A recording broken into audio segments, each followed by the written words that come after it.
Hey guys, Palsteron here, and today let's talk about everything you need to know about Torchlight's new season, Vorax. In this video, I'll give you an overview of everything that's in the patch notes as well as that has been said in the reveal, and afterwards I will go a little bit into Mind Control Thea, which I've been league starting over the last few leagues, and give a little bit of my take on that. Now, first up, the new league mechanic, Vorax league mechanic. You're gonna be playing a card game for 13 rounds, which is going to juice up your monsters, and after that you can reap your rewards. I'll show you how this looks like in a roundabout way.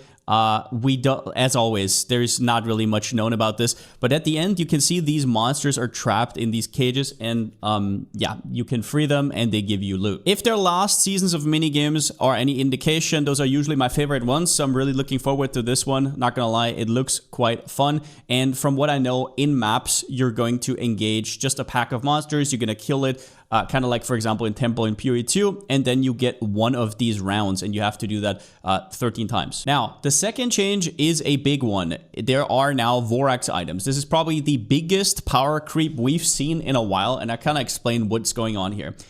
These are new item bases, and you can only have one Vorax item, okay?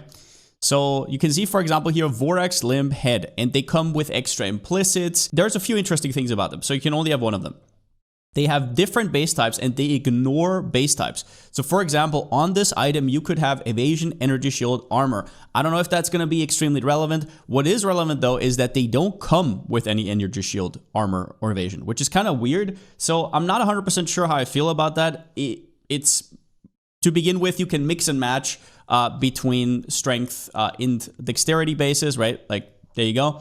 Mix and match. Now, the biggest thing about these items, though, is you can have 2 unique modifiers on them. And this is very reminiscent of D3's Kanai's Cube or D4 Chaos Armor, where you can, for example, have a 1 modifier from a certain unique, pull it out and put it on this Vorax item right here. So you could have combinations where you have, I don't know, 2 different unique body armors basically with different mods right here. And I think he's going to show it right here, yeah. So for example, right here, he puts the triggers level 15 Fireburst from one of the uniques on this item, and it's gonna show up on the top. And as far as I understand, you can do this 2 times, and it will replace one of the affixes on the item. I don't know exactly how it's gonna end up otherwise, but people are already theorizing completely cracked combinations. You can imagine, for example, having 2 different unique gloves. You can mix and match between different body armor. So for example, you could have 1 mod from this unique, 1 mod from this unique. And do remember that some uniques have downsides, and you can now just pull out the 1 mod you want and leave the rest, right? And just put it on your Vorax item,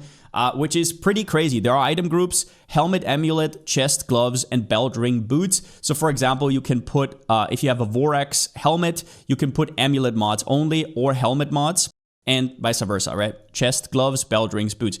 People are theorizing completely crazy stuff. You can imagine this is going to be one of the craziest power spikes you're going to have in these. It's going to spawn new archetypes completely as well. Now, then we have Tangle. This is reminiscent of, for example, Brands from Path of Exile. You stick a Tangle onto an enemy, it connects with that enemy, and then it repeatedly fires a spell that is connected to your Tangle. So for example, here he's, I think, showing Fire Burst, yeah. So what he's doing is he's putting a Tangle on that enemy, and it's gonna repeatedly throw out the spell, which could be quite interesting. It sounds like very fun playstyle. I will say one thing, in Torchlight Infinite and Endgame, most things are automated, right? You can see it right here. This is the perfect example. Actually, I should have done this first. He puts down this Tangle on the ground, boom, an enemy comes nearby, and there you go. It's connected and he doesn't have to do anything anymore. You gotta remember, in Torchlight Infinite, in Endgame, everything can be automated, so you could be an auto bomber regardless. So this has less value in this game, but what you're more gonna be looking for is how strong is this? Because you can have multiple Tangles out, and as far as we're aware, you can get up to 3 on top of an enemy. It does cost you a support gem that has a little bit of extra damage, but there are also new uniques and new scaling options, as well as that there are, there are new affixes which already got buffed, as far as I'm aware, to 140% entangled damage. That's a tier 1 on a staff, for example. So interesting. That's a completely separate multiplier from increased damage. could be good. The one thing is, for spellcasters, you have quite steep competition already. You have Spell Burst with Solid River, and you have Surging Inspiration, where you can proc the ever-living crap, probably even more than Brands or Tangles if you have the right setup. With that said, I think this is going to be a great League starter. It sounds incredibly fun because on League Start, you can't really automate, right? You don't have an activation medium, so this playstyle just sounds so much just so much fun. And there is also an activation medium for brands, so later on you will not even have to place the brands to begin with. They spawn on top of the enemy, so for some skills that are usually annoying to target, that have, for example, one projectile like Split Firebolt or Ice Lance or anything like that, they will just connect, which is a big deal. So you don't really have to scale projectiles. If they're not a shotgunning ability, they will just connect. Now, next up we have a new hero, which is Vendetta Erika. Erika 3 is out, and it looks like a Flicker Strike character, as you can see right here. It turns any skill into Flicker Strike. The downside is you do give up one of your skill slots. As far as I'm aware, it says it replaces a skill slot. So that's roundabout, like a skill slot in endgame is like 40% more damage. So you lose that. And her damage multipliers look decent, I will say. But you're mostly paying for the playstyle. My question is, can't you do that anyways in endgame? You're gonna be whirling around as an attack-based character anyways. Mobility never really was an issue with them, so I'm not 100% sure how to feel about this character. I'll tell you straight up, the damage multipliers don't seem that crazy. There is some crazy crit dual-wield stuff in the level 75 trait, but until we know how that's gonna work with multi-strike and whatnot, I'm not 100% sure. If we're looking back to the past, some of the most OP characters were Erika 1 and Rosa 2, attack-based characters, and they have their own, like, shticks. They have their own lane and some crazy multipliers that you can't really find on this character. This character, you're paying a lot for the playstyle. But it does look like decent damage, and it does look like fun. This is going to be the character that is on the Battle Pass. I don't know if this character will be, like, OP though, like some new characters we've had in the past. Obviously, we had Big 2 last league, which wasn't that crazy. It was, like, okay. But, yeah, some people will remember, for example, Rosa 2 and whatnot. So I don't really know. One thing they did do is the screen shake on Flicker is going to get a lot less bad. You have this following camera. Although you will see on the right side that he's very slow. I don't know how the camera is going to follow you smoothly around when you are going to zoom through a map. I don't know how that's going to work. Are you going to be like 4 screens ahead and the camera is still getting behind you? Not really sure. Now, then we have the Damaging Ailment rework, which is probably my least favorite thing about this patch. Everything else I will be talking about in this patch, I actually like. This one is I'm highly skeptical of for a few reasons that I've just found out yesterday. So what they're trying to do with damaging ailments is they're trying to streamline them. So every damaging ailment, so Ignite, Bleed, and Wilt, will have their own just flat damage. They do not scale off of your weapon damage or your skills damage at all anymore. They just, for example, you get a Scepter and it says additional, you get base trauma damage. But the crazier thing they changed, which I did not believe at first, is they no longer have a damage effectiveness, right? So this number right here on Ground Shaker, for example, which was played for Ignite and Trauma quite a bit, you will see that they played it because it has a huge damage multiplier right here, and you do all the setup, right? You do, you have to scale 500% demolish your charge speed, and then you're getting 1 hit off, and it has a ton of damage, right? And that's how you make Bleed work, that's how you make Ignite work, right? Ignite you can stack a little bit, but Bleed has a maximum of 1. So there you go. It kind of makes sense. You have a lot of buildup. Now, the new change, what this means is, it doesn't matter whether you hit an enemy once with a Ground Shaker that you set up this way, or with a single Sparkle Tick, right, with 79, it will always do the same damage. So this base ailment damage will not go through damage effectiveness at all, which has crazy implications because there's still skills that have more multipliers on them for certain ailments, right? So for example, Burning Shot has like no damage, but it has an Ignite multiplier. So now you're kind of forced into certain skills that have their more multipliers on the skill because there's no other way to actually scale the baseline of the skill. It's also weird because not all skills are made equal, right? Like when a skill hits very hard, it often comes with an downside of being smaller, right? Or not off-screening. But now, technically an auto attack would apply the same bleed. right? Like, obviously, you can still scale it with supports. I'm not saying that, but it is a very weird twist. And it's kind of like a mixture of Last Epoch ailments and Path of Exile ailments. I'm not sure how I feel about this. I think they're going to completely rework this again because I just can't see this work. Especially because their mission with this ailment rework, as stated in the video, was that they want to make it more broader, right? They want to make it so more skills can play ailments. But in reality, what's going to happen is there's going to be 2-3 skills that are just like off-screening, and it doesn't matter, right? Like they all deal the same damage. So you just take the skill that has the best clear, you take the skill that has one multiplier somewhere, and it's going to be better than everything else. And that's what's going to happen most likely this patch. I don't know if ailments are going to be good though, because they are very contained. There is a new ailment enhancement modifier, but they did change quite a bit of talents. Only bleed can really scale with crit now on ailments. So we're going to have to see, but I don't personally like this change. Then we have the Frostbite change, which I find quite interesting. So what they did to Frostbite is you now have a maximum cap of 10, right? So Frostbite can get to 10 stacks, and it gives 1% increased damage taken per stack. So baseline, a cold skill, enemies can take 10% increased damage taken. They also get a little bit slowed, whatever. You cannot freeze anymore unless you increase the maximum here. So baseline, you just cannot freeze anymore. You need to get it to somehow to 100 stacks. You can do this with talents. You can do this with, for example, Gemma 2, which got reworked.